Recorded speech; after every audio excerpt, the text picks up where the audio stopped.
What's up, guys? This is another crossover. I'm back with a new episode of Naruto Went to the Marvel Universe Part 9. And if you did enjoy the video, give this video a like, and if you're new to my channel and like more content, subscribe and hit the notification bell for more crossover fictions. Now let's begin this new video. Chapter 10 Revelations. Go to sleep, mommy will be here, Seiko sang quietly as her children slept. She closed the door once their eyes had finally closed, but not before looking at them with concern. Seiko was met with worried looks from her pals as she entered the living area. The quartet then turned to the right side of the living room, where they noticed two little spider cracks. The source of the impediment. It had to be the twins. They were fine all morning until Ashla and Masaki began crying loudly for 3 hours until Ria calmed them down. After all, she was known as the Titaness of motherhood for a reason. What happened to the two of them? Medusa inquired, obviously concerned for her stepchildren. Seiko was in the same situation as them, but much more so because she was their mother. The startling fact was that they merely used their hands to break through the barricade. More particularly, the type of power they employed to do it. You girls felt that, right? Ria said, as they nodded in agreement to her response. Then, without a doubt, they used chakra. Very briefly. I'm worried about them. Kuroka and Medusa nodded as Seiko offered her motherly advice. I guess this means I'll have to talk to Naruto when he gets back. I hope he's okay, Medusa remarked as she twirled the ends of her hair between her fingers. The Titaness let out a loud hum after assuming a thinking position and analyzing the cause of the twins' abrupt outburst and power release. Perhaps it's because of Naruto, she reasoned as all eyes turned to her. Newborns and older children have an innate connection to their parents. They cry when one of them is under duress or upset, and I believe that's what happened with them. Kuroka stood tall, her gaze fixed on the older immortal. You mean Naruto is under duress, and Ashla and Masaki sensed it? She asked, looking up in the direction of the twins' chamber. Poor kids. Wait, that means hubby's in trouble. Or someone riled him up at the place he's at, Medusa said, knowing his proclivity to erupt afterwards. Hopefully, he'll be okay and make it back home so the twins can see their father is okay and safe. They could only pray he was safe. TTIIPMX Monastery of Chasm. Lara saw herself dangling in the ceiling by her bound hands in a hook, slowly opening her eyes and ignoring the anguish coursing through her body. She looked around the room and noticed other hanging pale bodies similar to hers, with more on the ground underneath her. All right. Lara clenched her teeth and swung her body back and forth, gaining momentum until her feet touched the beam. She pulled against the beam, carefully yanking the hook out of its grip until it was free.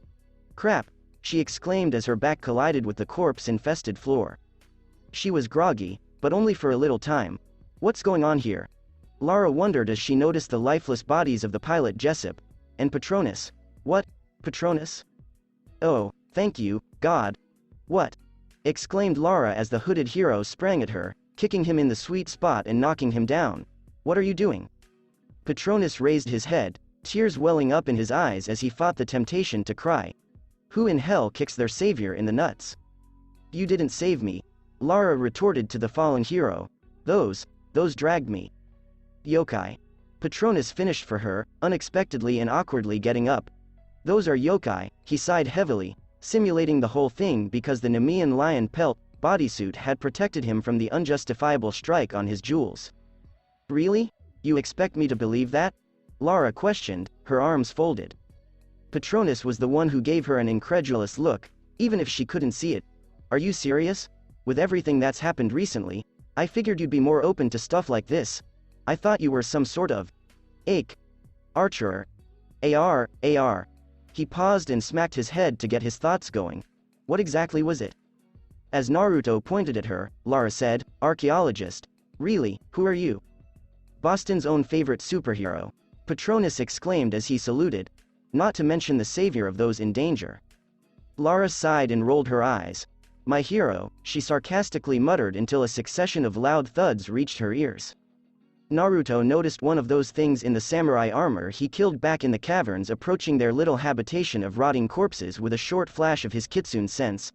Let's get out of here, Patronus said, pointing to a little opening on the far side. Go right through there. Naruto placed another tag on the corpse of pilot Jessup and watched it disappear back to the cave he and Captain America occupied the night before after Lara entered there. He could hear the footsteps approaching closer as his hands groaned under the strain of his strength, his mind debating the fight or flight option. "Patronus, are you coming or what?" Lara called out from the pit. His response had always been there. He followed the archer into the cave but came to a halt as she returned her gaze to the room they were in.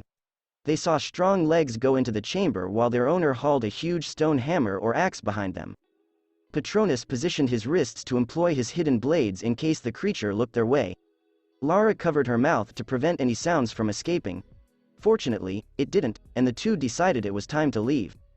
After a short slide with several skeletons, Lara and Patronus found themselves in a tunnel resembling those found in tombs or mines, being blasted by a steady strong wind ahead of them as a gigantic opening afforded them a look outside to another portion of the island. "Where do you think we are?" Lara inquired, raising an arm to shield her face from the frigid wind. Patronus only shrugged his shoulders. "I'm not sure, but I'm guessing we're not close to our last location," he said as he stood in front of Lara, his body acting as a windbreak. "How did you find me in the first place?" Lara inquired earnestly. She swears Patronus fidgeted mid-step, which piqued her interest even more. Fortunately for Naruto, he was a full-fledged deceiver. "Actually, I was taken by those samurai guys like you," he said as he turned around to face her. "I fought them off as best I could to keep them away from you, but they overwhelmed me, and I actually freed myself just moments before you awoke." He turned around to avoid the archer's suspicious look. He was not going to inform anyone in heaven, hell, or any other realm that he had surreptitiously marked her with a Hirishin seal on her garments. It happened after they escaped the plane accident, and he reasoned that it was important to do so in case something similar to Lara being kidnapped occurred in the future. He would never admit to having forgotten about the monument. Flashback begin. Minutes ahead, Rasenrangan. As the hooded ninja lunged at them with chakra spheres in both hands, the mob of samurai and yokai looked up, realizing it was too late to avoid impact. A smoke cloud exploded from the location where he landed before Naruto smashed through the remaining yokai and samurai. Patronus expelled a big ball of wind at the leftovers after inhaling deeply till his cheeks expanded. Futon, Rankuten. The tremendous ball of cutting wind chakra lacerated the yokai and samurai soldiers and blew through a wall, leaving a hole as proof of his strength. After calming his mind and taking a deep breath, Naruto peered around and found himself somewhere other than his previous location. Damn, was I so focused on destroying the yokai and samurai warriors that I didn't notice where I was going? Yup, you had, demolish everything when pissed off, tunnel vision, Naruto. It happens to the best of us. His tailed beast smirked because Naruto couldn't see it but felt it. Except for me, of course. Shut up, Fox, or I'm going to kick your $1 off this island right now. Wow, you're irritated about this. Don't tell me about those pilots? The fox let forth a loud groan. Oh Naruto, you can't save everyone. That's the problem with you hero types. Saving everyone is your absolute duty. Naruto fidgeted as he remembered his beloved's visage. Ria, Kuroka, Medusa, Seiko, Ashla, and Masaki are among the characters. His family is his brotherhood, and he would never harm them.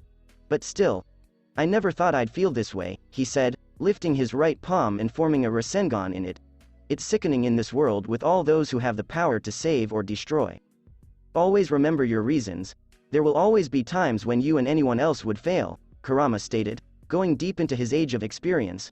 What is the best thing we can do from here on out if we fail? Learn from your mistakes and become better, Naruto replied, breathing in and out as he chuckled. Thank you, Kurama. I needed that, and I'm glad you provided it, or I'd have been sulking and bitching about it on this island for hours. That's why your parents sealed me in you, Kurama replied smugly, diverting his attention to his own internal thoughts. At least half of me. The trio was aware that Kurama was half of his previous self and possessed the Yang chakra. When Naruto first heard of this, he nearly passed out before asking about Kurama's other half, his Yin chakra half. The tailed beast, on the other hand, did not answer and instead changed the conversation to one of Naruto's current favorite topics. He and Ashura would never forget Naruto's brazen vocal defense after they had disparaged the younger ninja's favorite cuisine. It wasn't the right time to inform his Jinchuriki that his father was the host of the Yin half of his chakra. They needed to concentrate their efforts right now on defeating the Shinju and its army. Crackling, crackling, cracking, ha! Naruto peered down before letting out a girlish scream as the floor fell way beneath his feet, sending him plummeting a considerable distance. He growled loudly as his body collided with the freezing stones, which were obliterated by his Nemean lion bodysuit, which shields him from all types of attacks in the environment. "I'm alive," he exclaimed, amazed. Standing up, Naruto patted the remaining snow from his clothes and formed a Rasengan to illuminate the dark cavern. He traveled through the tiny and not-so-cold tunnel till he came to a vast room with hundreds of icicles hanging from the ceiling and rattled as if ready to cut into him. He was so preoccupied with the icicles that he walked smack into a metal wall, creating a loud metal sound reminiscent of a drum being pounded. "What is this?" Naruto inquired as he examined the ice-covered wall before wiping the case away to expose a name in large white bolded letters. "What exactly is a battleship doing here?" "I'm sorry to disturb your boat fetish, Naruto." Cue an irritated snarl from a tick-marked Naruto. "But aren't you the one who's supposed to find that Croft girl?" Naruto's eyes widened in surprise when his Rasengan vanished as a result of his unexpected loss of concentration. "Crap, you're right." The Uzumaki clutched his head and knelt, worried about how to discover the missing Croft. "I could use Kitsune Sense to find her last known location, but I'm not sure if the tracks will still be there when I get there. Arg, what am I going to do?" Naruto's body lurched forward as a little Kurama appeared on his shoulder and whacked him on the head with one of his tails. Naruto, teary-eyed, frowned at the careless mini-tailed beast staring at him. "Have you really forgotten what you did to Lara long before all of this started?" Kurama questioned, shaking his head as Naruto shrugged hesitantly and facepalmed. "There are times when I'm annoyed and/or perplexed by your quirks, and other times when I'm astounded by your ingenuity. This is the latter." "What?" Naruto said anxiously, his face flushed with embarrassment at his own choice. Kurama's mouth formed a "oh" like a fish in water as he sighed and spoke in his ear. "That's right, man, I can't believe I forgot that." He patted Kurama on the head before making a hand sign that sent the tailed beast back inside. "Thank you so much, Kurama. I don't know what I'd do without you in situations like this." Kurama observed casually, "You probably spend your days eating ramen for breakfast, lunch, and dinner." Naruto only chuckled sarcastically as he attached a tracking tag to the ship and vanished in a flash of light. Flashback concludes. Claw Boom the cloaked ninja turned around to see Lara standing in front of him, holding a new weapon. It appeared to be a shotgun, but like the submachine, it appeared to be an antiquated design. "Nice weapon," Patronus eventually said, catching Lara's eye. "What's that for?" "To destroy the wooden fences that are impeding our progress," Lara said before leaping across the gap, followed by Patronus as they heard a voice echoing down the tunnel. "Over here, she's somewhere around here. I heard something below. The Guardians will kill her. Let's get the hell out of here before they find us." "They're looking for me," Lara remarked as she and Patronus exchanged glances. "They don't appear to be aware of the cloaked hero's presence here. That can work in their favor from now on." "You heard that bit about the Guardians, right?" Patronus asked as they made their way along the tunnel. Could they be talking about the Yukai? Lara wondered, noting that the male hero had turned to face them during their brief break. All he could muster was a shrug. "Perhaps, but the yoki I faced and those samurai. I have a feeling they are opposing forces working together for a common goal," Patronus said, waving his hand in front of Lara. "I'm just rambling, but it makes sense." The pair resumed their journey while viewing the numerous displays of bound skeletons of man and animal chained to wood as if they were sacrifices. Physically, their journey came to an end when Lara saw a little window-like vent to the side and climbed over it with a wall leap. She growled as she entered the next chamber, followed by Patronus, and took in her surroundings. "I despise tombs," Lara acknowledged, waving the flies away from her.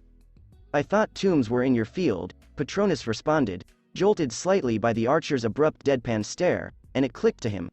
"Then again, after what we've been through, I don't blame you for making your recent statement." They surveyed the new tomb until three conspicuous sculptures drew the archer's attention, drawing her closer as she gasped quietly. A Sun Queen and her stormtroopers. "Say what?" Patronus said as he approached her before staring at the sculptures. "What's so special about them?" Lara laid her on the sarcophagus as her excitement grew. "Himiko, the first Sun Queen. This is Yamatai." Relief poured over her as she realized she had been correct all along.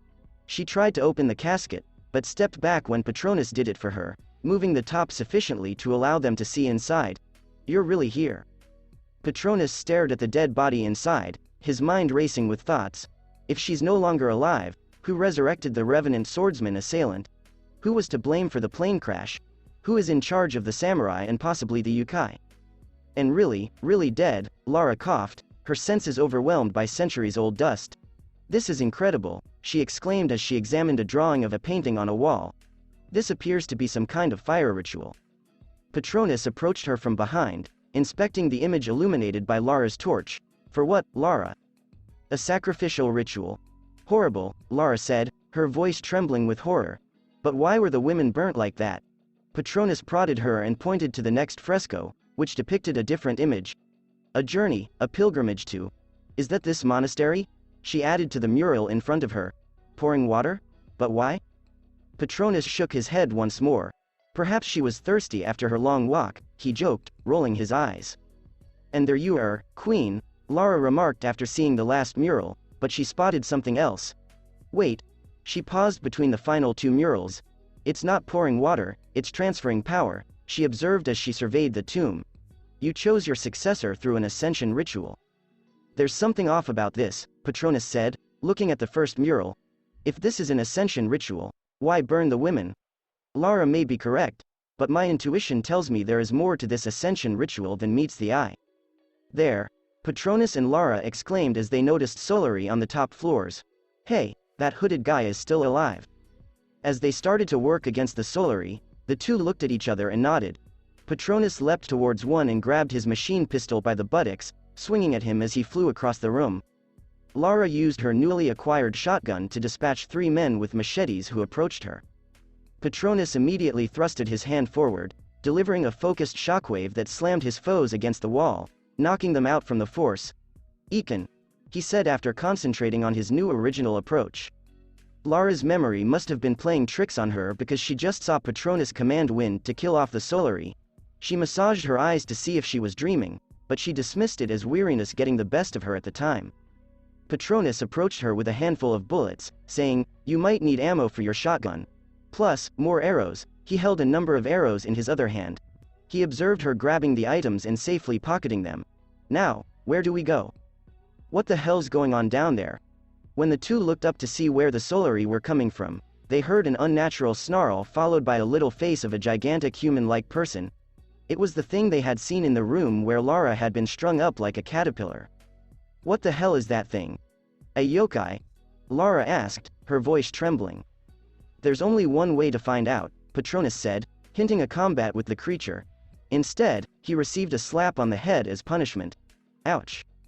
Lara scoffed before noticing the dangling jar and the guarded gates and connecting the dots. She aimed her rope arrow at the jar, heaved once, and let go as the thing smashed through the barred gates with its momentum.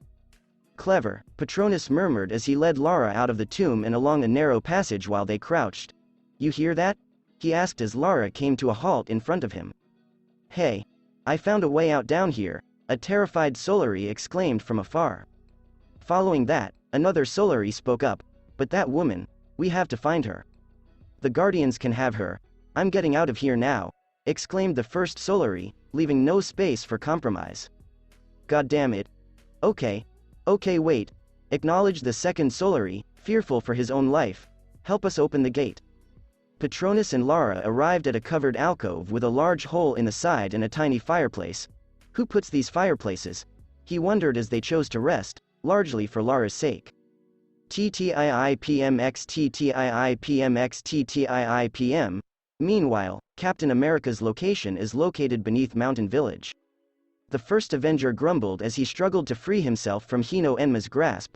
When her fingernails etched near his left eye, he froze. Do not be concerned, my darling, you will be with me for all eternity.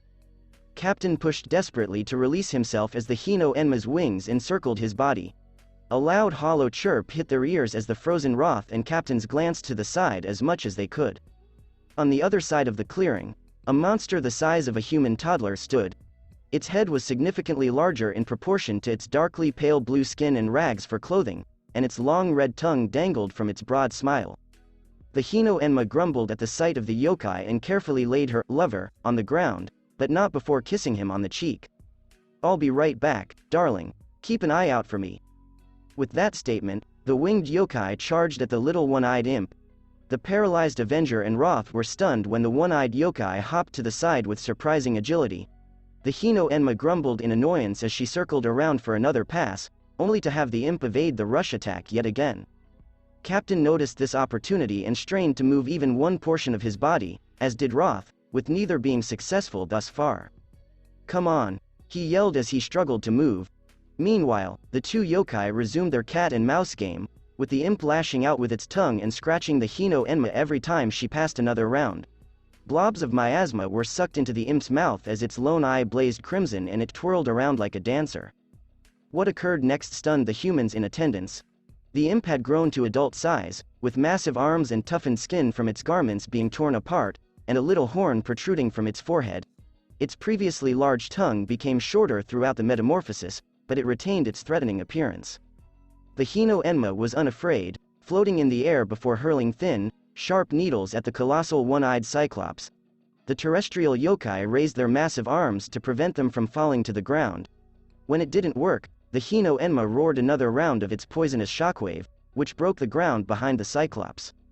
Roth said something loud enough for the Avenger to hear. "Any luck yet?"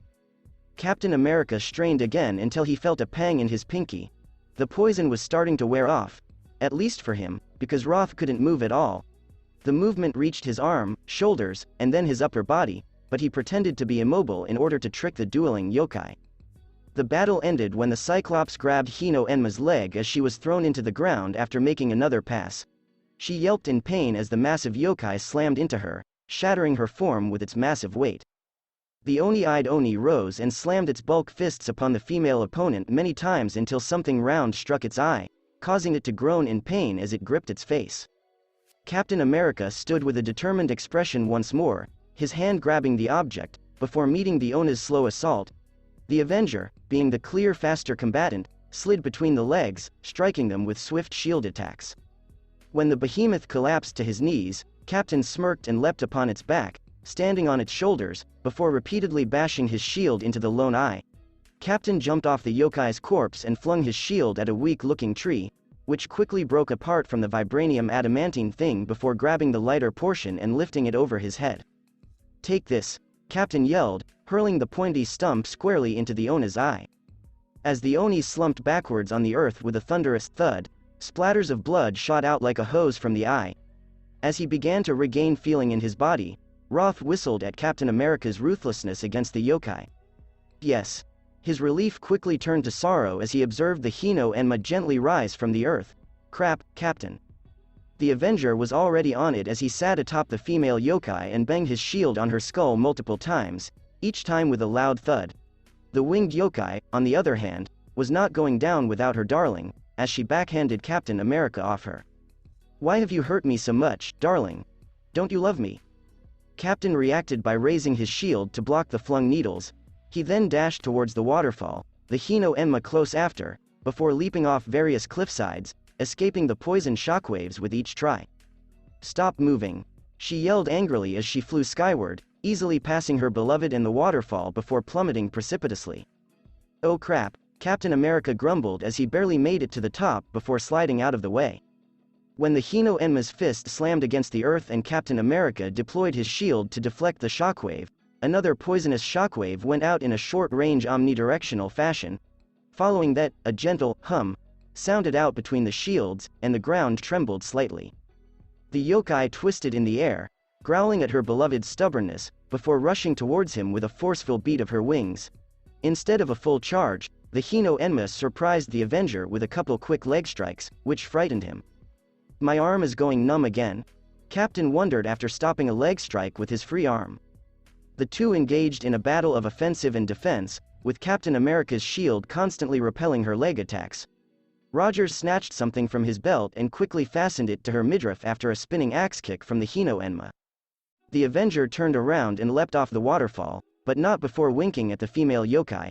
Hino Enma didn't see the glowing device on her person until she was enveloped in a ball of flame, screaming in agony.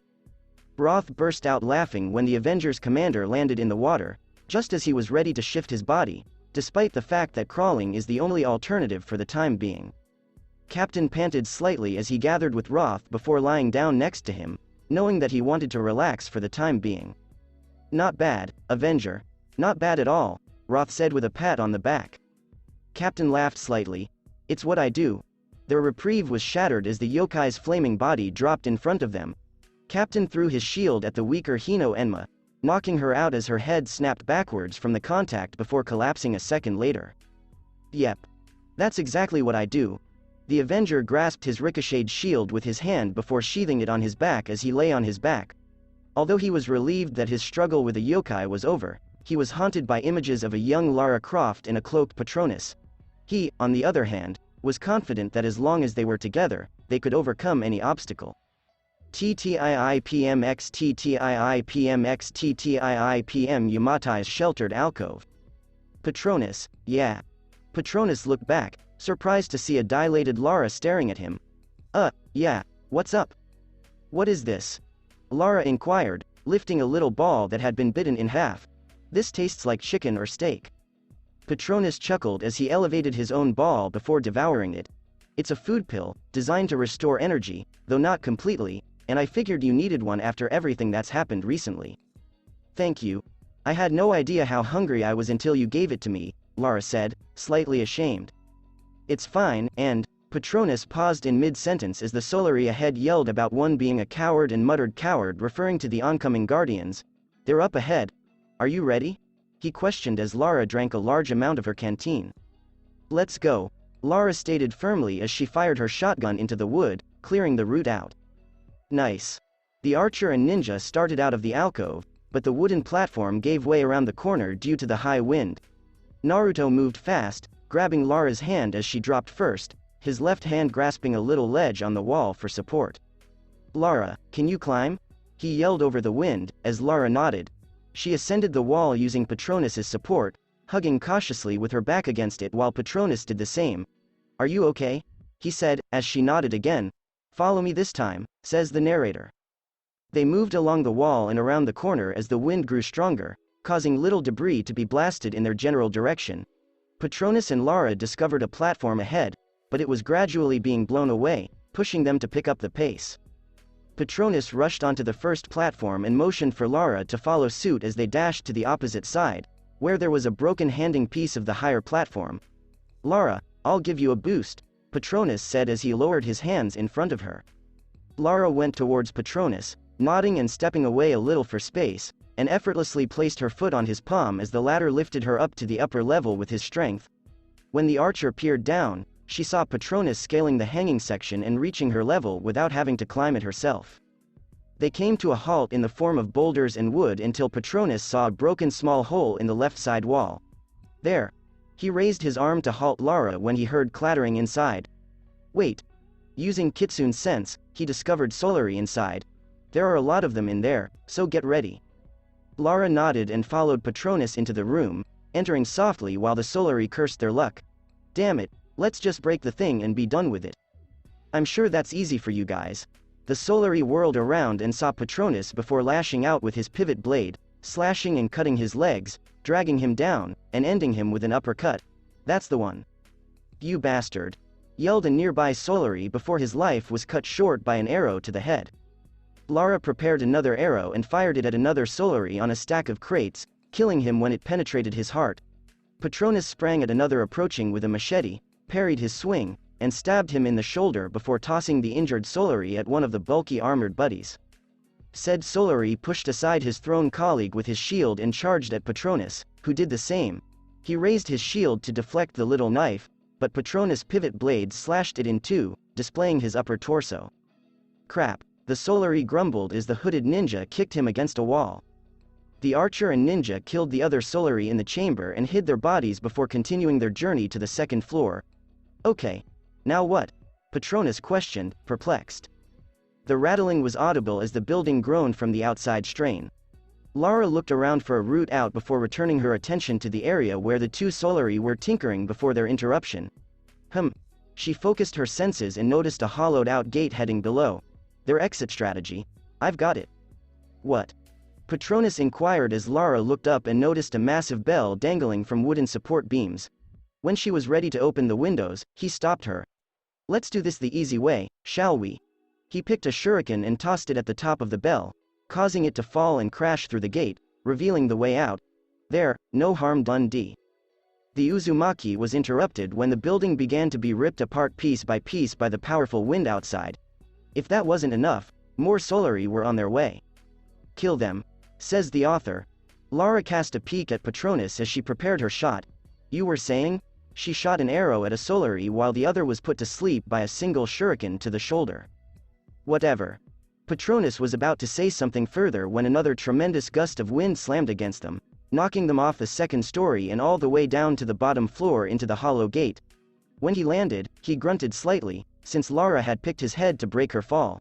You okay? And never better, Lara said, straining as she and Patronus got up before picking howls of fear. Both Archer and Ninja peered behind him as Solari ran away from something while beams and walls crumbled around him. No. No. Ah, shouted a lone Solari before being subdued by the big humanoid fighter they had seen countless times previously. Hurry, the Guardians are here, yelled another Solari as he and his brethren hurried by Lara and Patronus, oblivious to their presence. Alright, come on, one move it. When a Solari body soared over Lara, she ducked, while Patronus stood his ground, unsure whether to fight or flee. That call, however, was made for him by someone else. Patronus, we have to get out of here. This place is falling apart.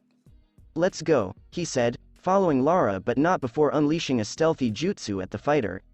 Iken. Patronus smirked as the huge samurai was blown away by his wind blast. He and Lara both sprinted across the crumbling platforms as a gap emerged in front of them, causing the pair to jump to the next one and the one after that. When they reached a seemingly temporarily stable platform, Patronus and Lara were thrown off their feet when the room suddenly tilted like a cubicle, halting their racing streak for a little moment. Come on, get up. Patronus lifted the archer to her feet as they dashed to the far end of the room and leapt across another gap to a wooden suspension bridge, both of them relieved that it was all over. Crack snap, crap, shit, Patronus and Lara cursed as the bridge collapsed, sending them through another bridge below and into another sliding contest similar to the plane earlier. Lara, take a look ahead. When the archer looked around, he noticed wooden trenches obstructing their path. She instantly drew her shotgun and blew the trenches, clearing their path briefly till they came across another trench and fired it as well. Their slide journey came to an end when they landed in a small cove within the cave, with a parcel of land in the center and a smidgen of sunlight on it. Lara coughed loudly as she walked slowly to the plot of land and spread her arms out. Naruto couldn't blame her because she was only human. She wasn't like him, a shinobi, or the other heroes and villains in this world. But he was also fascinated by her determination and knew that Lara stood above the majority of her type. Take a breather, Patronus advised, and Lara didn't resist, closing her eyes for a few moments of slumber. That was when their communication lines blared with an unfamiliar voice to Patronus but the inverse for Lara. Hello, Sam. Lara sat up and instantly took out her radio, answering. Sam, it's Lara. Sam, who was terrified, exhaled a small sigh of relief. Oh, Lara, it's so good to hear your voice. You, too, Sam, Lara murmured, her voice cracking and close to tears. Is the rest of the crew with you? No, I just stole this radio from a guard. Both Lara and Patronus exchanged surprised glances.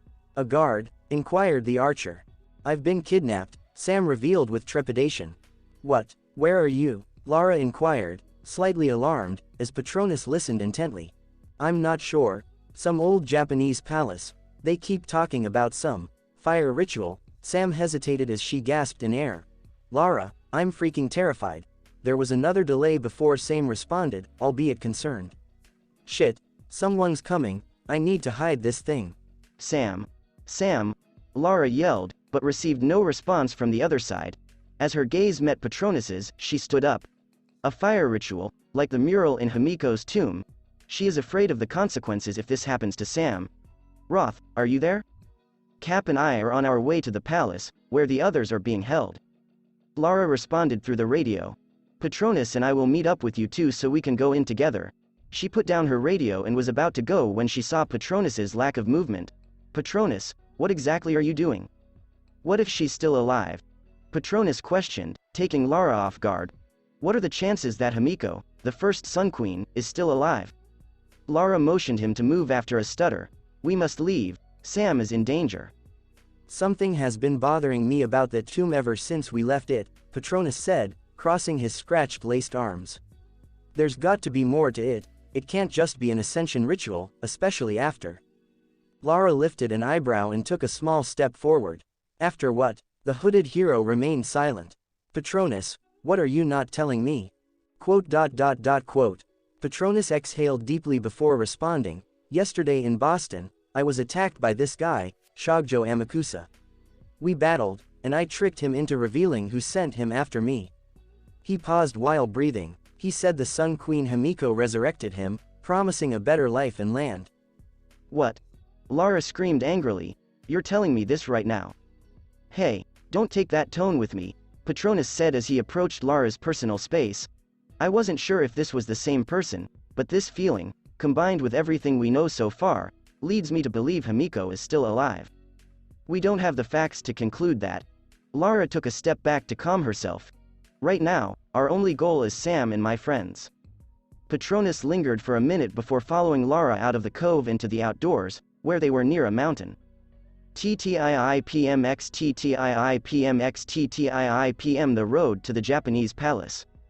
Come on, we've got to go. Wait. Roth groaned as he turned around to see Cap pulling the charred but unconscious Hino Enma's body in a makeshift sled. He drew her to the side of a neighboring cave before tossing his shield atop the ledge above, causing an avalanche of boulders to fall in front of the entrance. Don't want to risk her getting the best of us while we're trying to save Sam and the others. As they moved through the trees, Captain America supported Roth on his shoulders.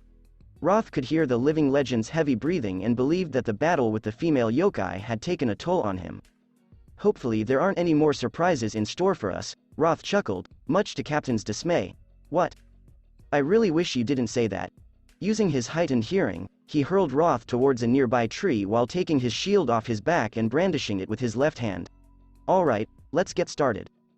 Captain America hid himself behind some dense plants and foliage, waiting for the Solari group to pass by. Captain crouched softly and charged towards the Solari, kicking one of them and sent him flying across the row of his brethren. The Solari swiftly recovered and turned to face the perpetrator before encircling him. Captain smirked at their haphazard formation and ran for one of the Solari, hitting his skull with his characteristic shield. He hurled the dazed Solari onto another who was about to shoot at him. The three surviving Solari raced at him with their machetes, but Captain easily deflected each of their blows before hurling the shield at one of them. He aimed the throw as a Solari's shield ricocheted off him, and hit the remaining two with pinpoint accuracy.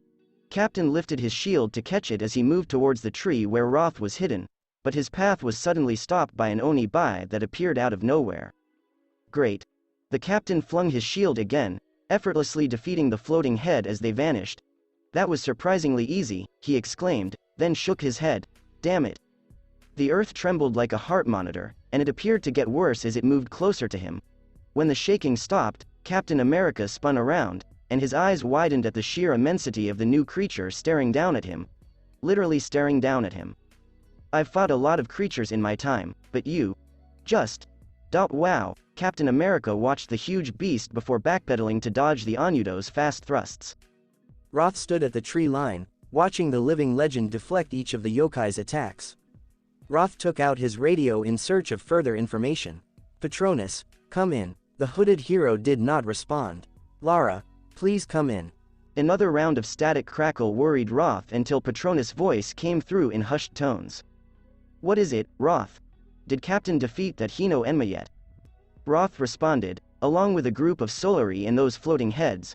But now he's fighting a yokai with a long tongue and bulged-out eyes. Does that ring any bells? Equals. I fought one of those not long ago. That's an Onudo. Nasty but powerful. Equals. Okay. Roth grumbled in response to the hero's constant tone. Do you have any flaws? Equals. Their massive builds, for one, and their slowness, which they compensate for with their strength, although. Equals.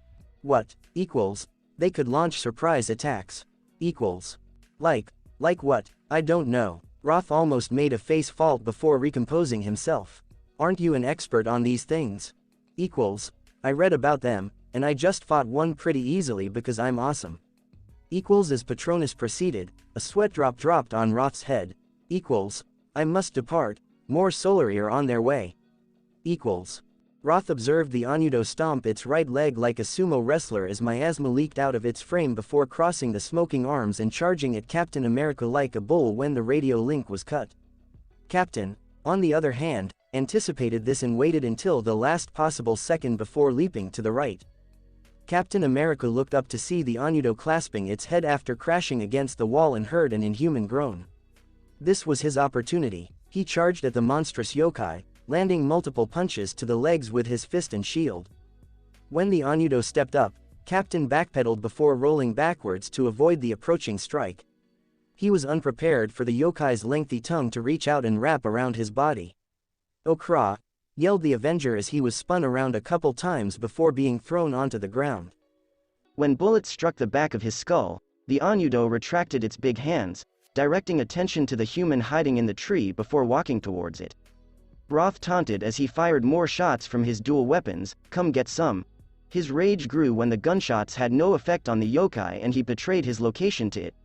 Nonetheless, he fired and reloaded on the yokai in the hopes of buying time for Captain America to awaken. Captain, groaning from his position, ascended within the crater and searched for the yokai he had engaged.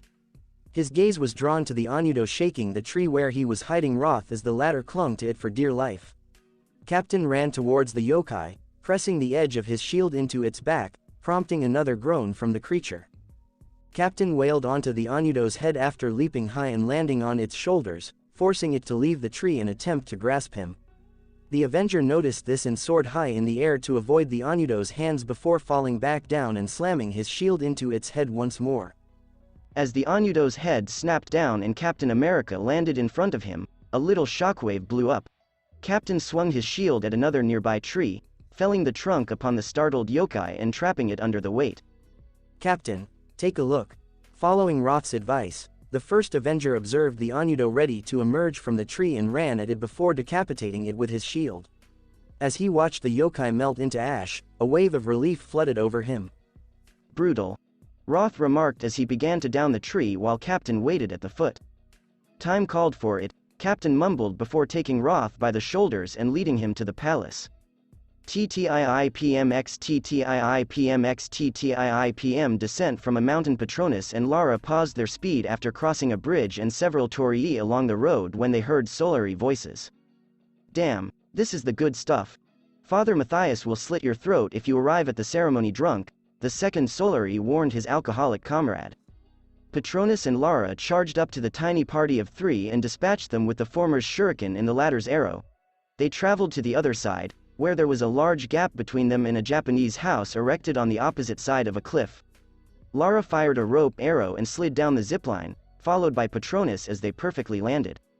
Lara blasted the wooden reinforcements with her shotgun before she and Patronus entered, just as her radio crackled with Sam's voice. "Oh my god, that was close. Lara, are you there?" "I'm here, Sam. Are you okay?" Lara inquired, bringing out her radio. "What do they want with me, Lara?" "A fire ritual." Patronus and Lara traveled to the end of the vacant house, where they saw the face of a palace much below their view due to mist. "This is messed up. Listen, Lara was cut off when Patronus shook his head and pointed at himself. "I'm going to get you out of there," says the narrator. Please help me, Lara." Sam moaned into the radio.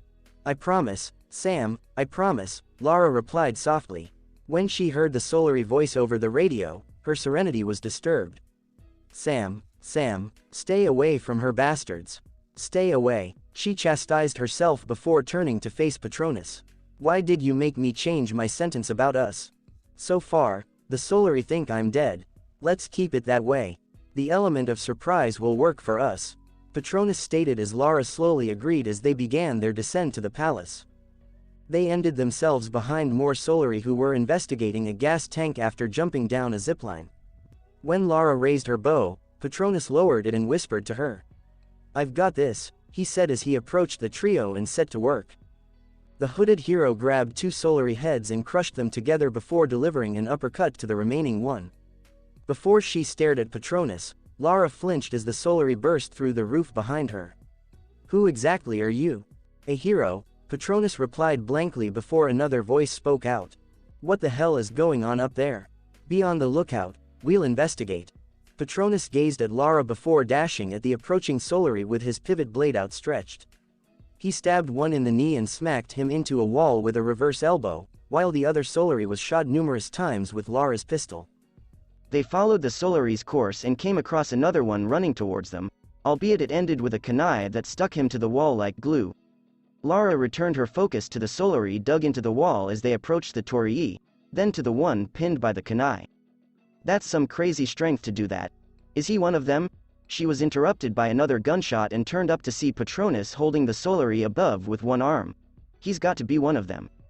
The cloaked ninja choke slammed the Solary into the ground with a loud boom, making Lara flinch. That's when she discovered how ruthless Patronus has become recently against these Solary. What changed his approach? He wasn't this way before the pilots. Oh god. Lara locked her gaze on the back of the Bostonian hero as he motioned for her to follow him. He blames himself for their deaths, which I don't blame him for because I did the same thing. However, following what occurred with Sam on the radio, ruthlessness may be exactly what they need now. I could learn a thing or two from and about him. As Lara considered their next move, they came upon harsh and rushing waters from a waterfall above and couldn't find a way past it. We've got to swim across it. All right, Patronus replied simply before lifting Lara up on his back, much to her astonishment. Let's go. Lara shook his head, dissatisfied with this attitude. Hey, put me down. I'll be fine. She smacked him numerous times, but he refused to listen to her while crossing the rushing waters. Do you hear me? The water was up to his chest, and she had a little more breathing room because she was on the hero's back. Yeah, Patronus drawled, as the water didn't affect him in the least because of the pelt. His steady pace was due to improved chakra control, as the water nature was his second best element in his arsenal, trailing only the wind nature. He didn't, however, account for the rocks his feet passed over or the one that caused him to lose his equilibrium. Wah! Lara shouted as she and Patronus were carried along the torrent, clutching to his frame for dear life as they plummeted down the massive waterfall. Patronus began to stir his body out of harm's way as they passed by a stone formation before turning to the right side to avoid a failing engine's fan. When Lara discovered a wooden trench in their path, the pair jumped from a high drop to a lower one. Shit. Fire. Fire. Patronus ordered, quickly regretting his decision as his left ear echoed loudly within as Lara fired her shotgun. Damn, that hurt. Their actual water slide came to an end when both of them entered a damaged plane as Patronus face planted through its glass front window. He was about to move when he and Lara both heard a familiar yet terrifying sound. As the glass continued to fracture, Lara advised him, Patronus, don't move. Stop moving. Patronus said fiercely, barely looking at her. I'm not, he said, pointing to something in the distance. Lara, I'm right behind you. Lara did, and she discovered an unused parachute hanging in the air, but there was one snag. There's not one for you, Patronus. We're going to have to share it, Patronus said as the glass cracked more visibly by the second. How? Lara said, horrified and surprised. How powerful are your legs? Huh. TTIIPMXTTIIPMXTTIIPM, a few minutes later? Yamatai's shantytown, wow. That was crazy. Yeah.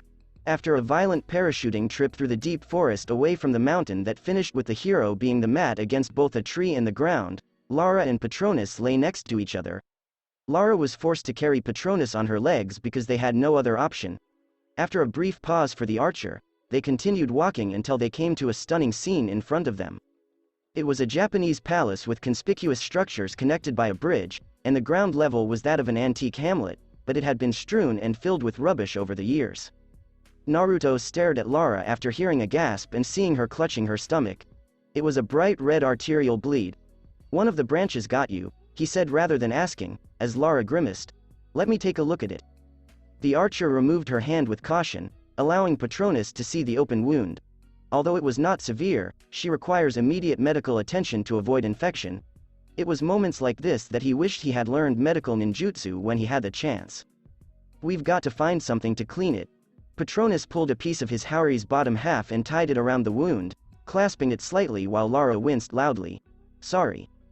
I need disinfectant, Lara groaned again, a flood of anguish coursing through her. I think we can find some there. The two walked to the town's entrance before Patronus carried Lara on his back again as they fell down a muddy hill, using the hero's body to break through a steel wall made up of various portions. He placed her down before Lara followed him to assure her safety. After walking down the tunnel, Lara pointed ahead of them, and Patronus followed her finger to an abandoned helicopter. Might be supplies on board. Alright, wait here. I'll be right back, Patronus said quietly as Lara stepped on his Houri, sending him to face plant on the ground. He stood up again and stared at Lara. What was that all for? I'm not staying here, I'm going with you, Lara said firmly, despite a wince. You couldn't even walk, let alone stand. It's too dangerous for you now, Patronus protested, attempting to persuade her otherwise. Lara shook her head, her eyes fixed on something. Sam is in danger, and I'm not going to stay here while she's scared and alone by those bastards. I'm going even if you bind me here, she muttered to the hooded hero. The ninja gave a tisk. Damn it, I'd do the same thing if it was one of my friends. Patronus turned around and began going towards the helicopter's path. You're perfectly fine in my book, Lara.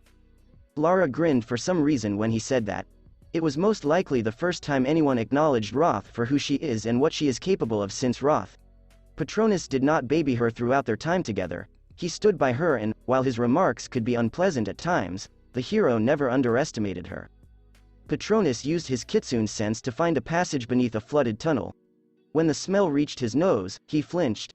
Gah, that's gross, he exclaimed as he looked at Lara. Keep your wound closed as much as you can while we go under there. Got it. She followed Patronus beneath the water until it reached her chest before echoing her companion's earlier comment. Groan. The stench. Patronus assured her, I told you. As they passed through the water tunnel, a solary voice spoke through the floor above them. Where's the old man? I'm not sure what you're talking about. Please. A different voice responded, but it wasn't a solary. You're lying. I know he got away with him. Please, I don't, I don't. Perhaps I should loosen your tongue, the solary mocked throughout the chamber. Lara and Patronus made it to the end of the tunnel and established a sort of fortification. All right, I'll handle the ones on foot, and you take out the bastards on the rooftops and any that come my way, he said, gaining a nod from Lara, who was already holding her bow. Ready. Let's go. After taking care of the solary on the rooftop, Patronus sneaked up on a solary and covered his mouth before stabbing him with his hidden blade, dropping as his teammate discovered them and lunged at him. As two more solary raced at them, Lara observed this and shot an arrow into his brain. Instead of using ranged defense, Lara pushed against one of the solary, stunning him before pounding his head with a boulder, while Patronus flipped his opponent to the ground with one hand and knocked him out with a punch to the skull. After clearing the area, they crossed a single beam to the crest and leapt across a gap to the opposite platform. What the hell was that? A solary warned ahead of time before approaching the two. Lara's arrow silenced him, while Patronus' sleeping toxin dipped shuriken put the other to sleep. They took the curved road where another solary was guarding the helicopter's back. Before he could react, the solary was dragged into the air by a glaring Patronus. He fought to get free, but the hero's grip was too strong. You bastards are the type of people I despise the most in the world, Patronus muttered aloud before kneeing the solary in the stomach, squeezing breath out of his lungs and sending him to sleep. Fortunately for you, I'm the merciful type. Barely, he said quietly. Lara fired another rope arrow at the bundle of rope on the helicopter's rear door, pulling it with a single heave despite her discomfort. As they entered the truck, the rear door opened, allowing them access to the interior. Lara and Patronus both got to work, looking for medical materials to treat the former's injuries. So far, they haven't found much to complain about, especially Lara, who sat at the front of the plane. I'm sorry about this, Lara apologized to the deceased pilot as she searched the body for anything but a lighter. When she tested it to see if it worked, a little flame appeared from the small device. Patronus heard a bang and turned around to see Lara sitting on the floor with the lighter, igniting the arrowhead. He added 2 and 2 before sprinting towards her and crouching in front of the archer. Are you about to do what I think you're going to do? Yes, I will, and I will not like it, Lara murmured weakly as she was about to do it when Patronus gripped her arm. There's no choice, Patronus, she pleaded to the hero. I know, Patronus said as he extended her his hand. I'm guessing it'll hurt like hell, so. He gestured his hand to her face, which she didn't enjoy one bit. I don't like this at all, Lara grumbled as her fangs barely touched Patronus' gloved palm. You ready? Patronus gave a little chuckle. I should have asked you that, Lara said with a chuckle before inserting the blazing arrow into her wound. Suffocated screams resonated throughout the chopper after Lara bit down on Patronus's hand as hard as she could to alleviate the pain. The ninja growled loudly because the girl has a pair of firm teeth, which reminded him of Sako's extraordinary burst of strength at the twins' birth. The strangled screams ceased for a brief moment as she let go of the arrow in Patronus' hand before oblivion overtook her. TDIIPMXDIPMXDIPM. At a later date, Shantytown is located on Helicopter Hill. RL. Ain, Ruto. Quote. Who is that talking? Lara's eyelids slowly opened as she blinked. She continues. Me, Kur. Ma, surprised. You're by her. Patronus. Her eyes cleared as she slowly rose to her feet. Who? Before her eyes cleared, Kurama had already returned to Naruto's seal, leaving the couple alone as it had been the entire time. Fortunately for them, Patronus had removed the communication device before summoning Kurama because of fear that it contained covert spying features. Wakey, Patronus said cheerfully as Lara awoke, looking much better than before. You're looking good. Excuse me, Lara said defensively, misunderstanding his remark for flirtation. And Naruto caught it as he raised his hands in defense. Whoa, take it easy. All I meant was that you look better now that you've closed your wound and gotten some sleep. He breathed relievedly as Lara's stare faded. Are you sure you're ready? Yeah, Lara replied as she stepped out of the chopper, followed by Patronus. She then began messing with her bow, which drew the attention of her friend. Whatcha doing? Patronus inquired, reattaching the shield device to the inside side of his right hidden blade bracer. His response took the form of Lara's bow being modified with the lighter attached. Oh, I see. Fire arrows to burn the bastards. I like it. He gave it a thumbs up, and Lara chuckled, which surprised him. Did she laugh? There was no disdainful remark or comment. The hooded ninja raised his arm and activated the shield touch screen, saying, Sweet. The legend did not respond to, Cap, come in. Captain America, can you hear me? Patronus, can you hear me? Not Cap, but Roth. Patronus and Lara exchanged glances as they asked, Roth? Where's Cap? He's speaking with SHIELD headquarters in Osaka. From what I understand, they received his SOS and boosted his radio signal with satellites, and at base, they're discussing extraction points throughout the island. Lara was taken aback, so much so that she could hardly stand. We're going to get out of here. Thank God, she said, her voice filled with relief. Lara, are you okay? I'm fine, the archer said, his tiredness still visible.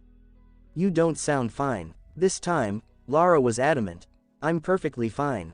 Other than the wound in her stomach and cauterizing said wound with a flaming arrowhead, she's totally fine, Patronus said, drawing an intense stare from Lara. What, I'm just agreeing with you. Lara got down to business via the common frequency after Roth asked for their location following a brief praise session with her mentor. Patronus and I are in some kind of shanty town, near the fortified palace. Captain and I are still on our way down the hill. How did you two get there so quickly? Patronus and Lara exchanged glances before responding, long story. Okay, Cap and I can see the town now. Are you two near that large gate? We're headed there, old man, Patronus said nonchalantly before feeling unpleasant emotion ahead. Crap, trouble. It's the outsiders. There, exclaimed a Solari before launching a solar flare into the sky, alerting his compatriots in the region to their existence. Shit. Lara said as she stowed her radio in preparation for fight. Time for my new weapon, she said as she lit the arrowhead with the lighter and fired towards the guys on ground level, especially the gasoline tank behind him, which burst upon contact, incinerating the Solari. Watch out, she has fire, yelled the wave of Solari as they took cover behind multiple structures. Patronus grinned and stood up, brandishing 3 kunai. She's not the only one, he said as he tossed them to 3 different areas where the Solari had taken refuge. What the hell is this? They all asked, failing to realize the tag around the kunai was smoking. Oh, crap. Boom boom boom boom boom boom boom boom boom boom boom boom. After recovering, Lara stared in awe at the devastation caused by this exploding kunai. She would have continued to look if it hadn't been for Patronus' shove. Lara, they're going to try to pin us from all sides. I'll take care of the right flank, while you keep them down with suppressive fire or light them up. Okay. Lara fired another fire arrow at a solary near one of the tall buildings in front of them, igniting him before releasing another non-aflame arrow that pierced another solary's head. Patronus dashed to his right flank and sprang at his wave of solary, who met his assault with axes and machetes in the air. Big mistake, Patronus yelled as he grabbed their heads and slammed their bodies to the ground, knocking them out with both his and their momentum. He continued his charge before slipping to the ground and tripping another pair of solary with a kick. Like pain, he stabbed them both in the shoulders with his hidden blades, forcing them to scream. Good. A second group of 5 solary raced at him, and he was ready with his blades to slash them. That is, until Lara picked them off with her machine gun instead of her bow and arrow. Patronus gave her a thumbs up, and Lara replied with her own. Patronus motioned Lara to come to him after a brief recon to ensure everything was safe. They made their way gingerly to the gate Roth had specified, staying close to the buildings until they found it. Now, yelled a solary as the gate was abruptly shut. Patronus and Lara followed the solary across the several ziplines that led back in the direction they came from, but it just erupted and barred their exit. Holy shit, Lara cried, terrified. Get ready, Patronus said as he drew Tenkaichi with the pivot attachment on his left hidden blade. Here they come. Lara prepared a conventional arrow, but when she observed the oil barrels in the pathway ahead of them, she switched to a fire arrow and took cover behind a barrier. She smirked as the flames engulfed the bastards as she waited for a couple solary to pass by the drums. She dodged an attack from above and fired a standard arrow at a solary on one of the rooftops. Here I come. Patronus charged towards one of the solary, swinging his sword and slicing through the latter's shield. What the hell? Shouted the armored solary, leaving him open to a knee in the face. They're kicking our asses right here. Cover them from the side, says the narrator. Patronus smirked as he charged the solary archers, terrifying them as they rushed to prepare an arrow. He sliced their knees with the pivot blade and Tenkaichi before slamming their heads with twin elbow strikes, while Lara drew her shotgun and charged for another armored solary she dubbed the tanks. The solary tank swung his machete at her, but she ran to the side, leaving him vulnerable to her shotgun as she discharged it, knocking him to the ground. Solary cursed as he looked up to see the female archer smack him over the head with a toolbox. Get them. As Lara and Patronus nodded at their current duties, another wave of solary archers and tanks charged at him. The cloaked ninja charged at the tanks and dumped them through a nearby wall in another building. What the hell? That confusion allowed Lara to fire 2 fire arrows at the archers, effectively eliminating them from the world. The pair instantly regrouped and stood back to back, waiting for another wave of solary. One more did, and they were brought down by Patronus and Lara's dynamic collaboration. When they returned to the gate, Lara observed the white tarp-covered beam that served as a lock. You see it, Patronus, it appears, did as well. Lara nodded and continued to stare towards the gate. Yeah, she said as she fired a fire arrow at the beam, burning it with the tarp as the catalyst. As the gate began to open, the archer walked to one of the stations and turned it with her axe. You need help, Patronus inquired, notwithstanding Lara's response, a shake of the head. Okay, then. They passed through the gate and spotted another campfire before Patronus heard Lara moan in exhaustion. All right, let's take a break here. No, Lara replied, turning around to face him. We're going to keep going. Patronus shook his head as he pushed Lara to the ground with his hands on her shoulders. You're no good to Sam if you're dead. What we just went through, it takes a lot, so rest is needed. 5 minutes tops, he announced, as Lara moaned exasperatedly, knowing it was the right call.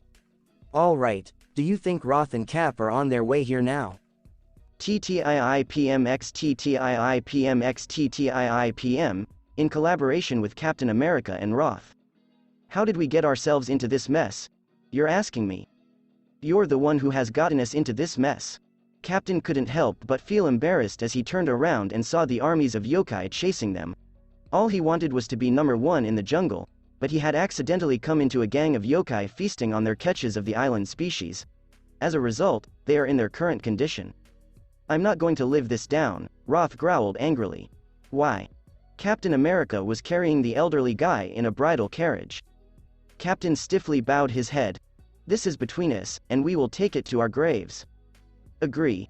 The Avenger tossed 2 explosives that burst near a boulder and knocked down numerous trees, effectively ending the yokai's pursuit and granting them escape. TTIIPMX TTIIPMX TTIIPM Shantytown, Ancient Gate. Just when I thought things couldn't get any worse, Lara lamented. Patronus glanced at her as she sat by the campfire, attempting to relax after their previous squabble. What exactly do you mean? What do I mean? Lara asked, puzzled. Just what were those things in the monastery? She said, starting to make a list of her observations about the animals. They were dressed as Stormguard, and the sounds they made were almost inhuman. Great, now I sound like Dad. What's so bad about your dad? Lara's glare told him all he needed to know. Never mind, I get personal stuff. My father. He was a famous archaeologist, Lara whispered softly, catching Patronus's gaze. But his reputation deteriorated year after year throughout my childhood. Why? Take a guess, conspiracy theorist, nuthead, delusional guy. Patronus saw that, despite her harsh tone against her father, Lara's eyes were filled with guilt and sadness. He clearly remarked, she misses him. Well, 5 minutes have passed. Let's go. He spotted activity ahead in the corner of his right eye before looking and seeing 3 Solari falling on ziplines in the distance. Keep your eyes and ears open, because the Solari are ahead of us. Got it. They down a little hill and passed through a sort of barrier when they heard a voice familiar to Lara. Get your bloody hands off of me, Lara exclaimed. Oh my god, Grim. They dashed across the bridge to the opposite side as the Solari shouted, prisoner escaped, for them to hear. The pair discovered a modified tower with 2 Solari climbing the ladder. Here, bastards, she said, shooting a standard arrow at the first and a fire arrow at the second. Grim yelled from the tower, Lara, you're here. Grim, you escaped, Lara said as she prepared to climb the ladder. Patronus searched for the source of the noise and noticed a stick land near the ladder and Lara. Watch out! He threw his rope dart, wrapped it around Lara, and drew her towards him just as the stick exploded. Grim warned, crap, they have dynamite, Lara, take cover. Patronus and Lara took refuge behind 2 boxes, using their different senses to track down the Solari. When they discovered them, Lara fired her machine gun into one section of the row of buildings they occupied, while Patronus launched an exploding kunai at another. What the hell?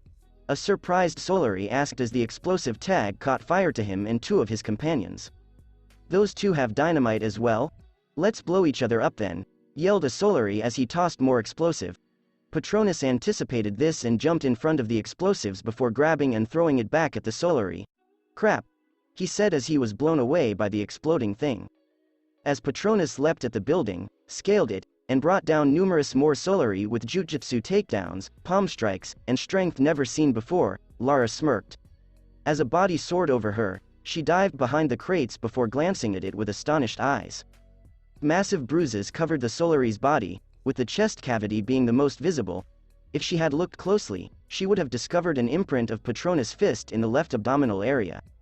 Holy crap, did you see that, Lara? Grim grumbled as Lara and Patronus looked up after the fight. Yeah, I did, Lara replied, turning around to see Patronus approaching her. I'll say it again. Who are you? Now that's just getting old, he said flatly as he gazed up the tower and noticed an older man with white hair hidden beneath a brown cap-like thing. Grim was dressed in a sweater vest over a buttoned shirt and soiled black pants. I take it you're Grim then.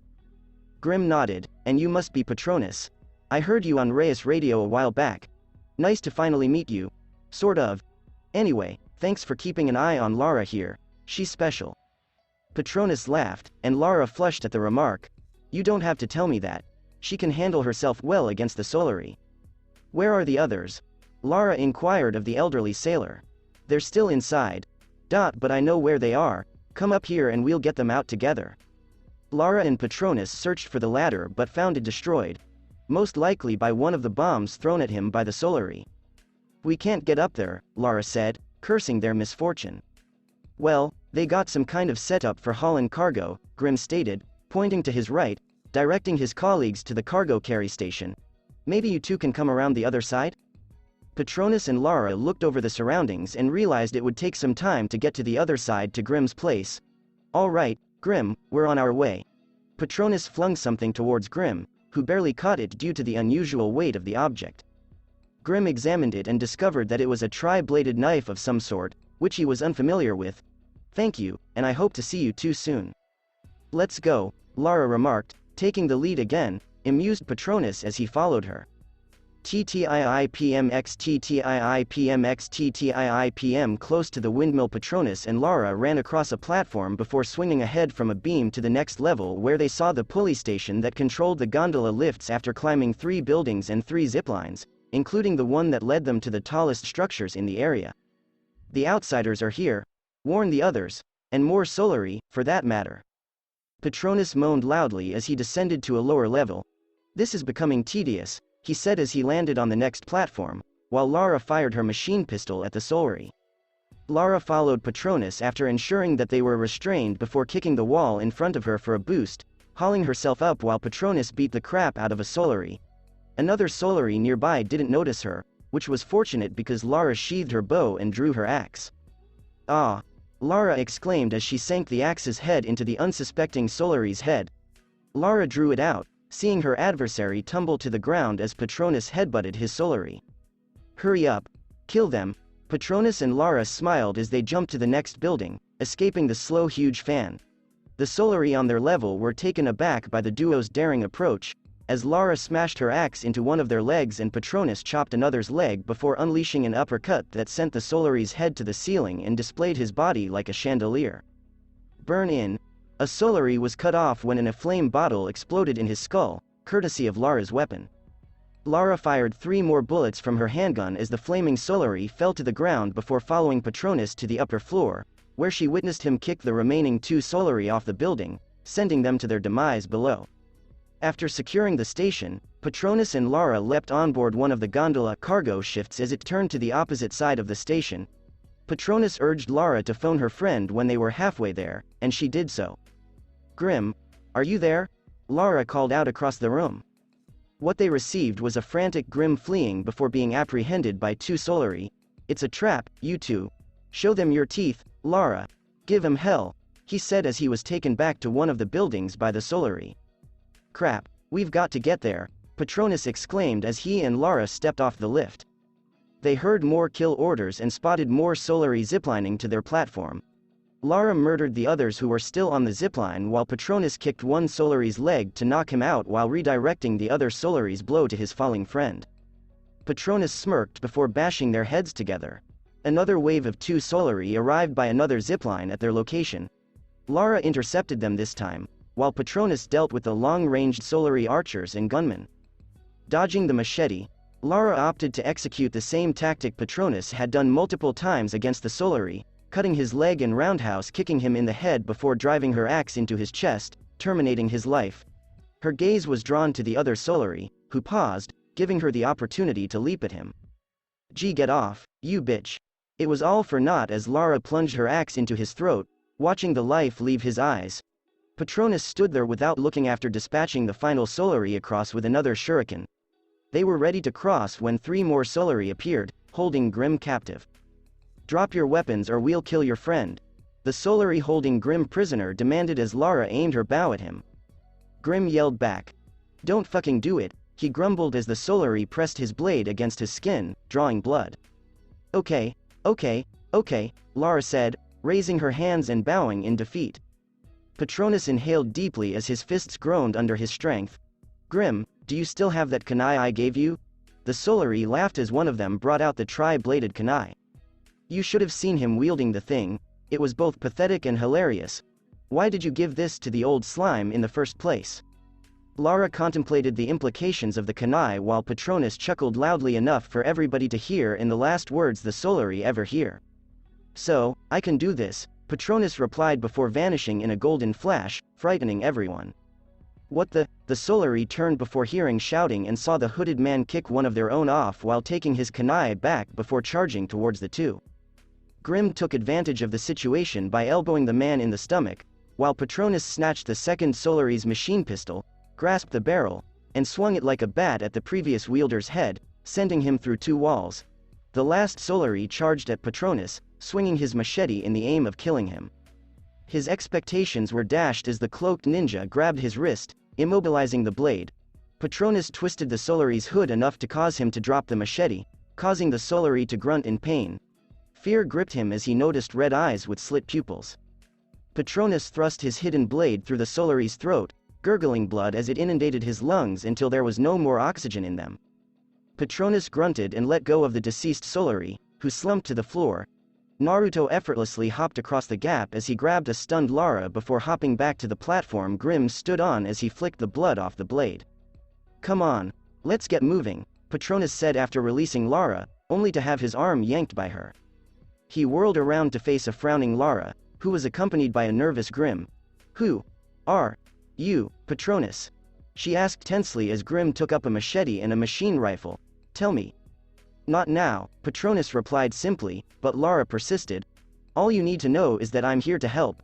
You can doubt that and stay here, or we can stop wasting time and rescue your friends." A few moments later, Lara softened her stare as she let go of his arm. "Don't worry, there'll be plenty more where that came from."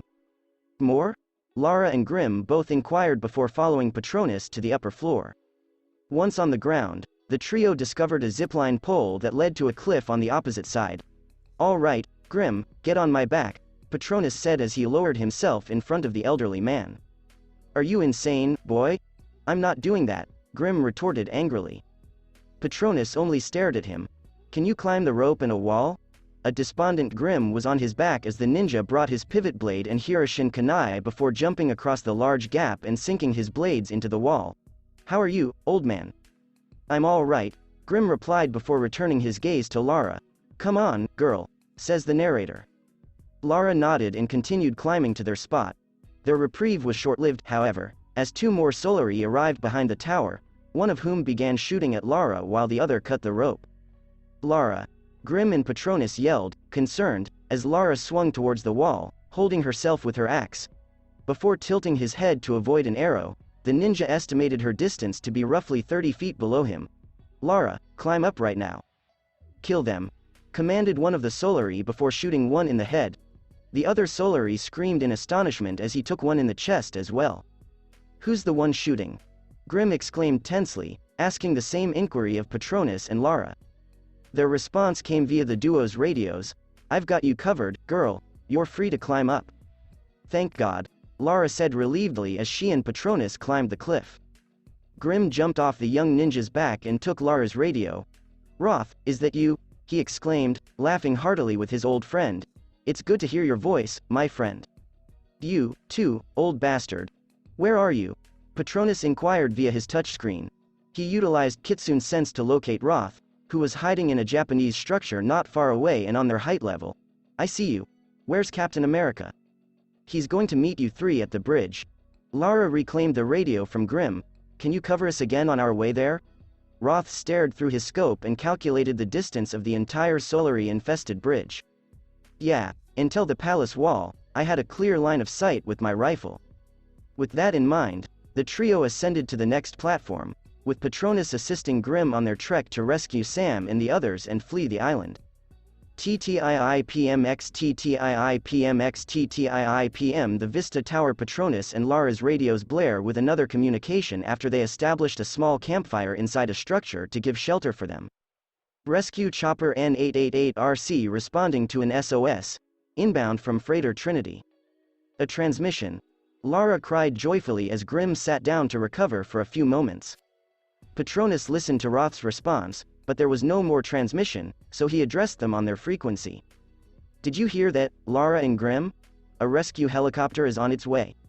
Lara let out a relieved chuckle. "Set up a signal, we're going in for Sam and the others." "But Lara, perhaps I should, this isn't like the pilot," Lara said seriously as Patronus and Grimm stared at her.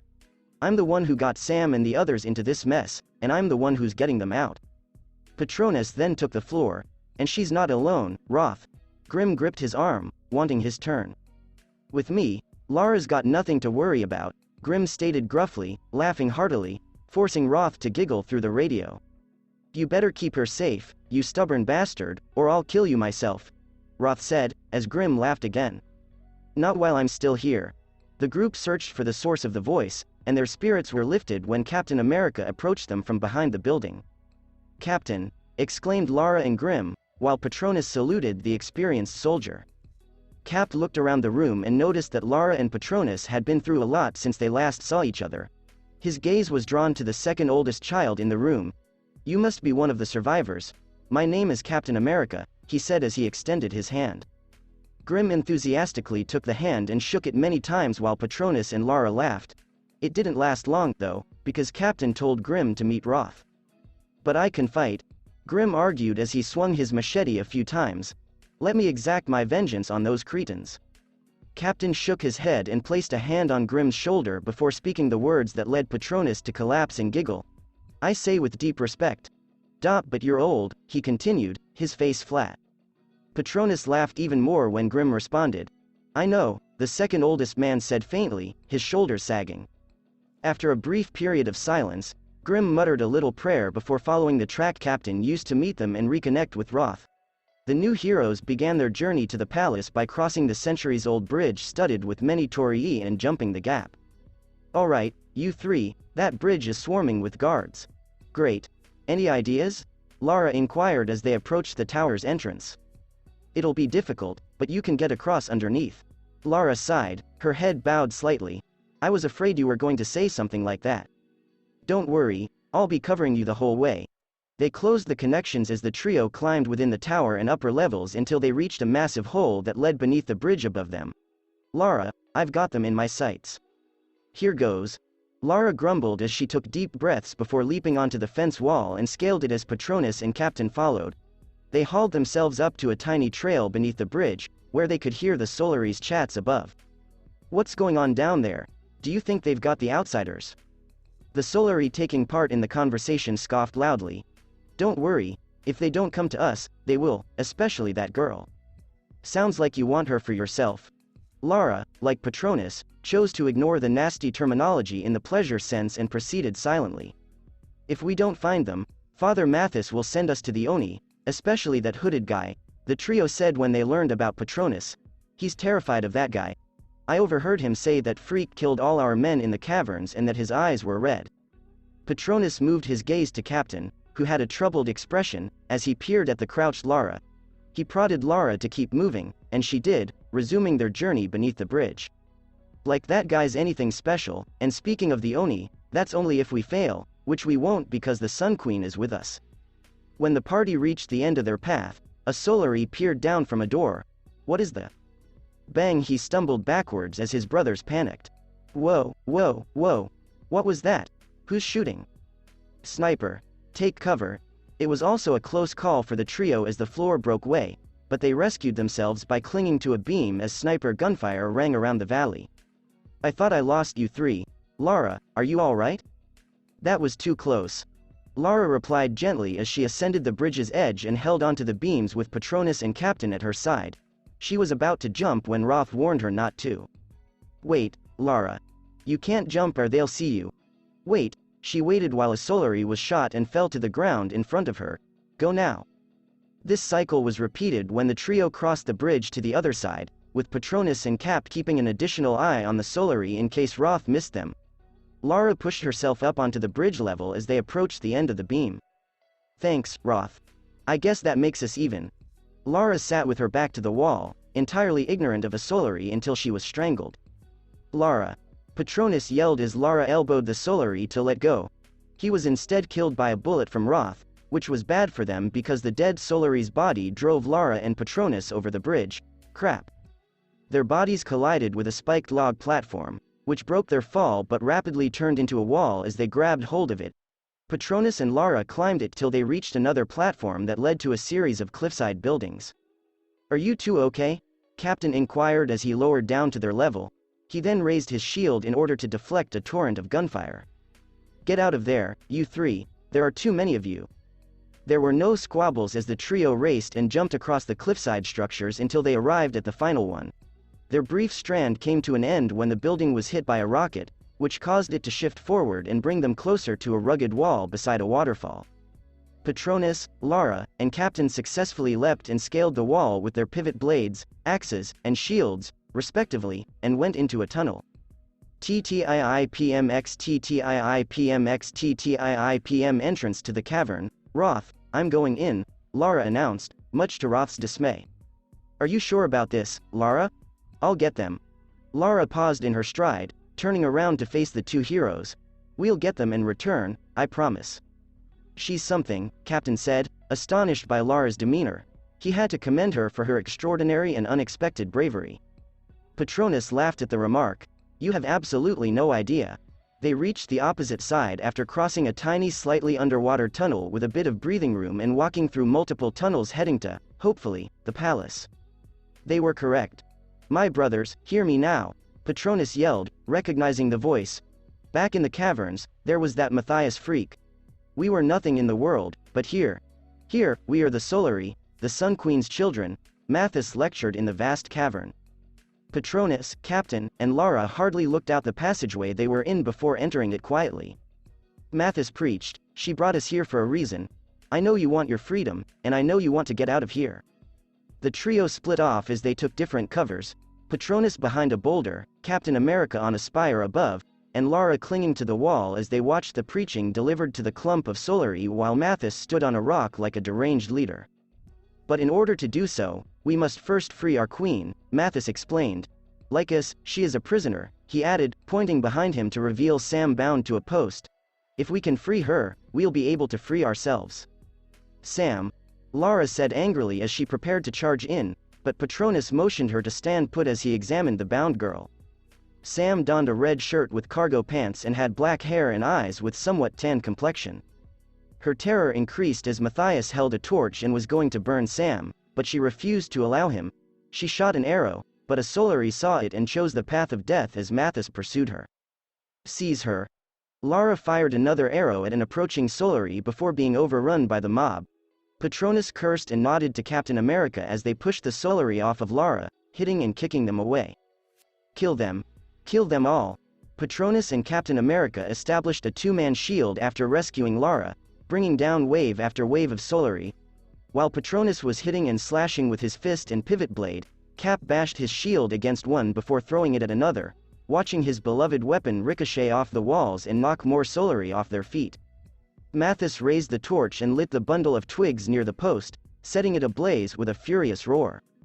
No, Sam, Lara cried in panic as Patronus and Captain came to a halt to inspect the fire. They were going to react more when a huge gust of wind blew through the waterfall behind Sam, dousing the flames and hurling the refractory trio into the walls. She's the one, Mathis mumbled, relieved. Soon, my brothers, we will be reborn, he said, turning to face the Solari behind him. Take her to the throne room, he said, turning around to see the trio carried towards him. Your fight is over, creatures. Never say it's over until it's over, you old bastard, Patronus mocked, grabbing the old man's attention. Our fight's just beginning, you old bastard, he grumbled when the Solari punched him in the head. You're going to regret that. Get rid of them, Mathis said as he left with Sam, the hostage, while the three Solari carried the fatigued Lara and the slightly dazed heroes. TTIIPMX the pit geothermal cavern. The trio of heroes were taken across a narrow bridge and into their cell, but they had other plans. The three of them lashed out in different ways, thanks to a message from Captain America. Lara stepped on her Solari's foot, elbowed his nose, back-kicked his groin, and finished him with a backhand blow.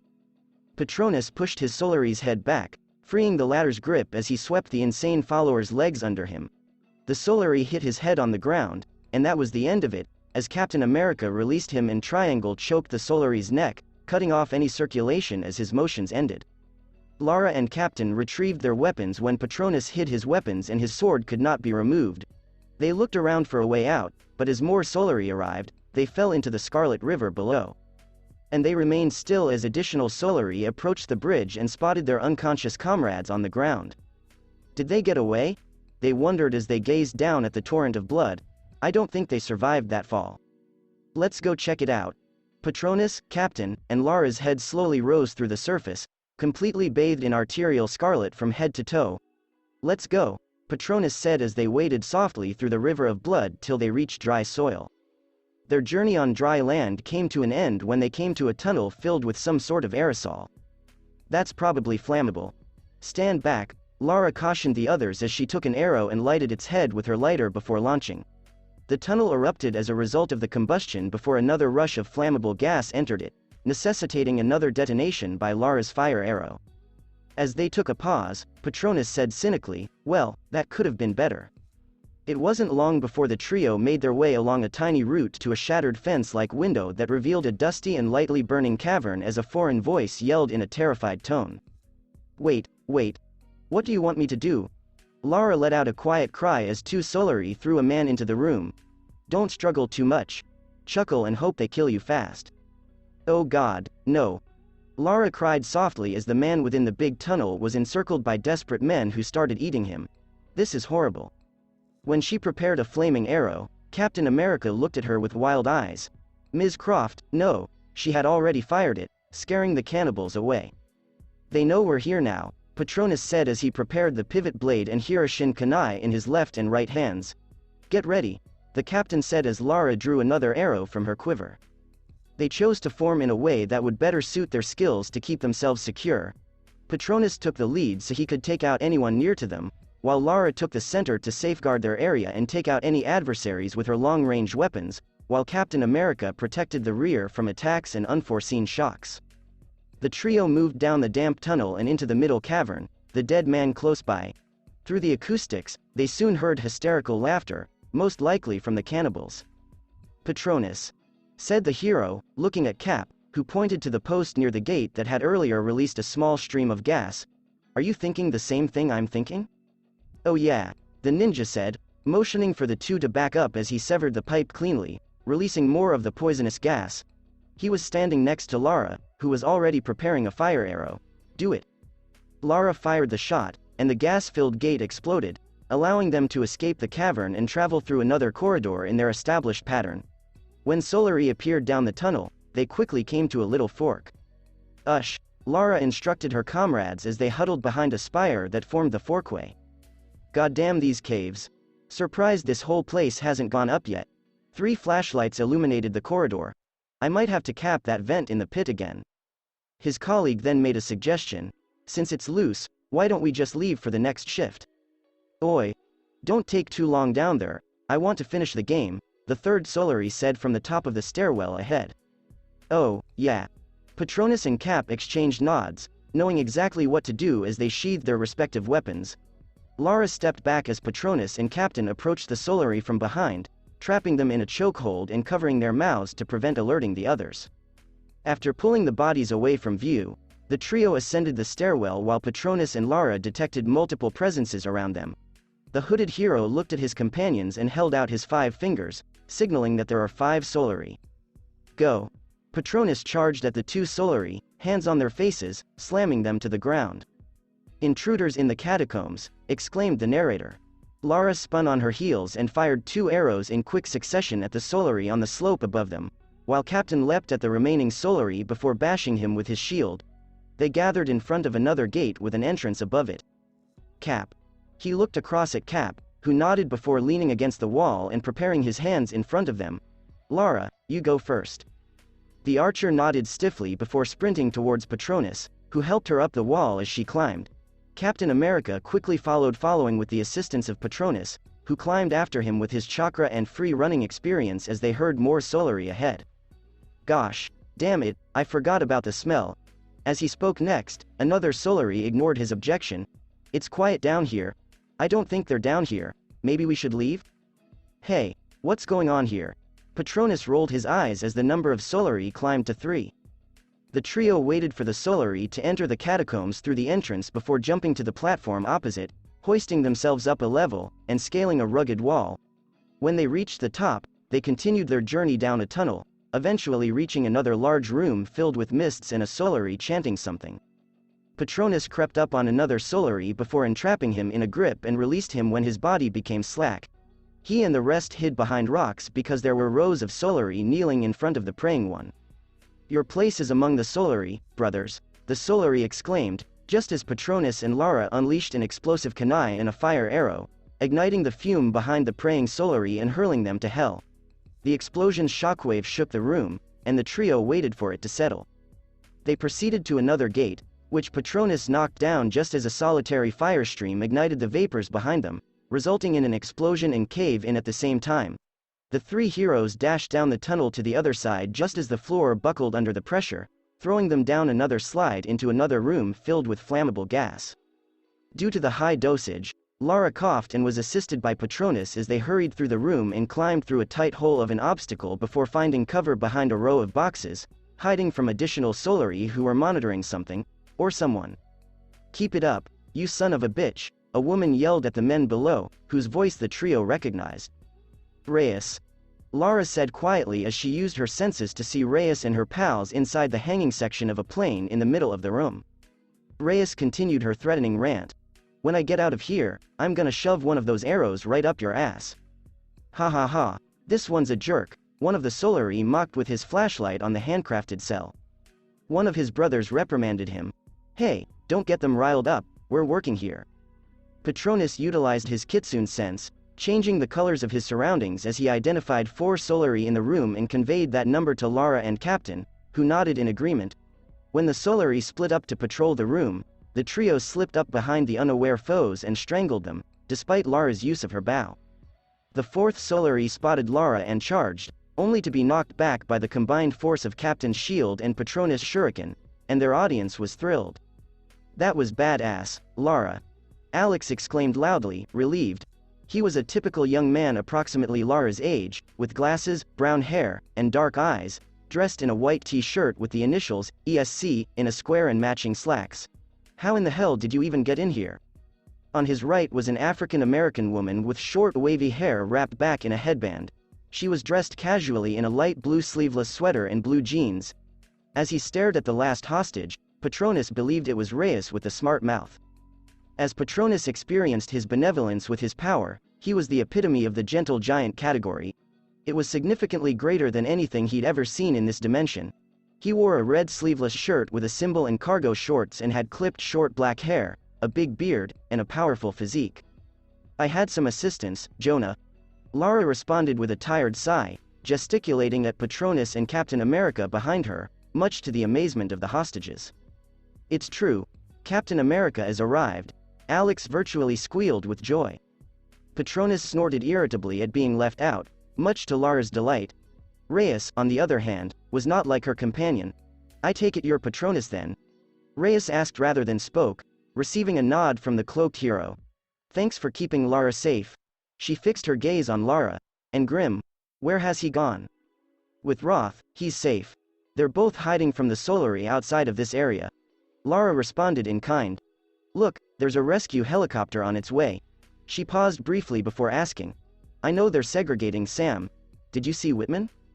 Patronus exchanged a puzzled gaze with Captain. "Who's Walt Whitman?" "The Endurance's chief archaeologist," Captain responded, much to the amazement of the disguised ninja. Patronus did a double take before turning to face the archer. "Really? I believed Lara would be it because she has information from her previous observations regarding tombs. Guess he didn't make it to the guest rooms." Reyes shrugged her shoulders in response. Alex scoffed angrily. "Mr. Showbiz probably weaseled an upgrade. We'll find him, as well as Sam, but we're not going to do anything from here." Jonah responded by kneeling next to Alex. Patronus glanced about the cave for ways to liberate the hostages and came to the counterweights that held the suspended cell in place. He looked at Lara, who appeared to have spotted them as well, nodding at their unspoken alliance. Captain America couldn't shake the uneasy sense that something was on their way and they needed to be extra cautious from here as he watched Patronus and Lara start to work freeing the detainees. TTIIPMX TTIIPMX TTIIPM Yamata's depths, "I feel him. He has arrived." The otherworldly voice spoke from the skies to the lifeless ashen fields. As a variety of animals, both terrestrial and avian, scattered the fields, trees were only branches. Her newly formed army of yokai carried the comatose and decomposing bodies of their prey while her devoted Stormguard kneeled before her despite their absence. "My devoted Stormguard. You have served me heroically and patiently for centuries." The Stormguard growled proudly upon being honored by their queen. "Now we have the person who had a hand in our current circumstance. He's arrived on the island." When the name of the person responsible for their queen's misery was spoken, her loyal soldiers snarled slightly louder. "Find him and bring him here." The gigantic Stormguard stalker stood up and raised its big stone hammer, roaring inhumanly, followed by his zombie men before leading the charge to find their intended victim and inflict him misery worth years brought upon their queen. The yokai, represented by the Yoki, Onibai, and skeleton warriors, soon followed their Stormguard companions, determined to be free of this island as well. TTIIPMX Homestead Grounds, the Cove. It was a calm night in the Uzumaki clan's remote home. Its residents, on the other hand, were deeply concerned for their children and husband. Their anxiety for him was so strong that one of them stood on the pier's edge. "Do you understand what you need to do?" Ria queried the water as bubbles rose to the top, and the entity beneath the water evidently responded. "I know you're looking forward to seeing him as well." The bubbles stopped when a little head emerged from the water, showing a horse head neighing loudly. "Are you ready, Sway?" The hippocampus nodded as it swam to the bow of the Aquila, where 2 heavy ropes were fastened to the eagle figurehead. Sway then grew to half her former size, somewhat larger than the brig-type ship, while biting down on the strong ropes, intending to drag the ship to its master's location. "Sway, take the Northwest Passage. It will be even quicker for you." Ria contributed to the creation of her son. She, too, had researched the assassin's history and accomplishments over the years, one of which was the secret path known as the Northwest Passage, which connects the Atlantic and Pacific Oceans via Canadian seas. "But, please, be cautious." Sway nodded and slid back into the water, towing the Aquila with full sails to prevent destroying the 2 masts as she swam towards the Northwest Passage, following her master's power signature. It was faint, but she remembered it from their time together. Ria watched the ship fade from view as she prayed with her hands held together in the sky. "Please be careful, Naruto. Please return to us. Please." Ria then proceeded towards the manor to relax, her thoughts wandering to her sweetheart. To be continued. That's it for this part, guys. Thanks for listening to this video. I hope you did enjoy this very story, and if you did, like, share, and subscribe for more. And thank you all for helping support, and have a great day.